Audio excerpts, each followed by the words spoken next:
Solve for the variable x in the equation below. Which of the following is true? So this is an absolute value equation. So my first goal is to get the absolute value by itself. So I've got this absolute value expression that I'm highlighting in purple. I want that alone. So I'm going to subtract 4 from both sides as my first move, and I get the absolute value of 4x plus 3 equals 11 minus 4 is 7. So if the absolute value of a thing is 7, that means that the thing could be 7, or the thing whose absolute value is 7 could also be -7, because 7 and -7 have the same absolute value. Then I solve these two equations separately.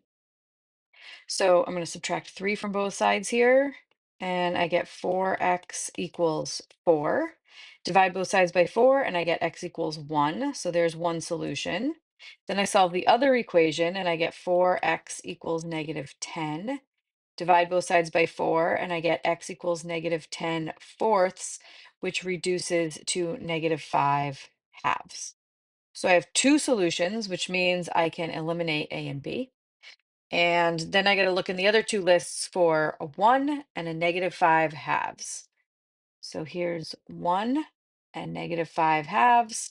So that is answer choice D.